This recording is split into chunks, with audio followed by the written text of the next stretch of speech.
সুন্দরগঞ্জের সাঁকো সংস্কারে ইউপি চেয়ারম্যানের ব্যতিক্রমী উদ্যোগ। গাইবান্ধা প্রতিনিধি হারুনা রশিদের রিপোর্টে বিস্তারিত। সাথে আছি আমি রীতা শ্রাবন্তী। আপনারা দেখছেন i1 টিভি।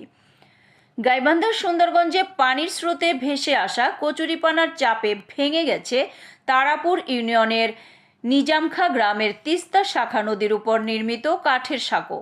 সে কারণে সপ্তাহ ধরে দুর্ভোগে আছেন নদীর দুই পাশের 15 গ্রামের প্রায় অর্ধ লক্ষ পথচারী। আর তাদের দুর্ভোগ দূর করতে ব্যতিক্রমী উদ্যোগ নিয়েছেন ওই ইউনিয়ন পরিষদের চেয়ারম্যান। তার এই উদ্যোগকে স্বাগত জানিয়েছেন প্রশাসন ও এলাকাবাসী।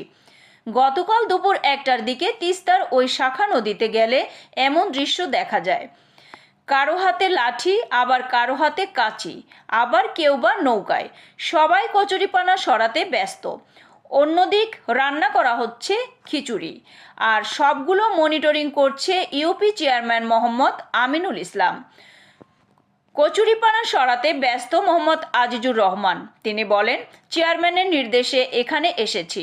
সকাল 9টা থেকে কচুরিপানা সরাতে কাজ করছি। প্রায় 200-250 লোক এখানে কাজ করছি। বিকেল 3টার মধ্যে কাজ শেষ হবে আশা করছি। বিনিময়ে চেয়ারম্যান সাঁকোটি মেরামত করে দিবেন এবং দুপুরে আমাদের খাওয়াবেন। চেয়ারম্যান পাশে আছেন, এতেই আমরা খুশি। হাতের লাঠি দিয়ে কচুরিপানা ঠেলছেন মোহাম্মদ রেজাউল করিম। চেয়ারম্যানের এই উদ্যোগকে স্বাগত জানিয়ে তিনি বলেন, আজকে যে কাজগুলো করছি এটা বর্ষা আসলেই করতে হয় আমাদের, কিন্তু ওটা তো স্থায়ী সমাধান নয়।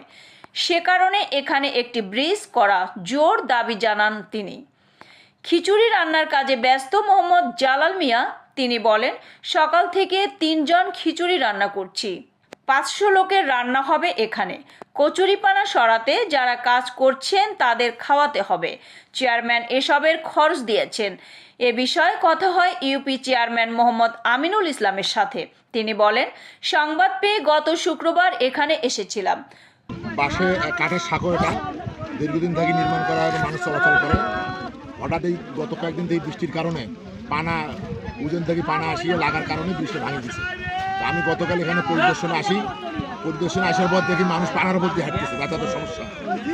যার কারণে আমি লোকজনকে বলছি, স্থানীয়ভাবে আপনারা যারা আছেন সবাই বেগারির মাধ্যমে আপনারা সবাই পানাটা সরে দেন। স্থানীয় উদ্যোগে আমি সহযোগিতা করবো, খাওয়া দাওয়ার আয়োজন করা হবে এবং সেই সাথে পানাটা সরার পর যে ভাঙাটা আছে এটা আমরা স্থানীয় জনগণ, আমি যে চেয়ারম্যান হিসেবে থাকি, দৃষ্টি ভালো করবো, ফোকাস করবো, সুবিধা করবো। কতগুলো লোক কাজ করতেছে? কতগুলো আমার মনে হয় 200-300-400 লোক কাজ করতেছে।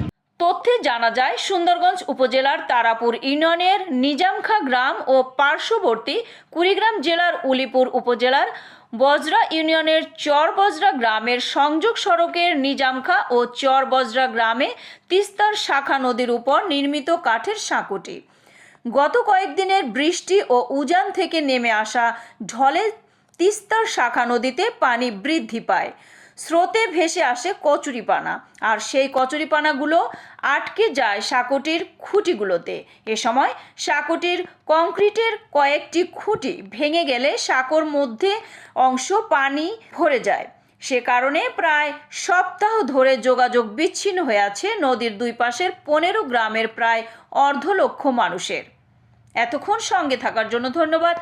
i1 টিভির নিয়মিত আপডেট পেতে ভিজিট করুন আমাদের ওয়েবসাইট, ফেসবুক, ইনস্টাগ্রাম ও ইউটিউব চ্যানেলে।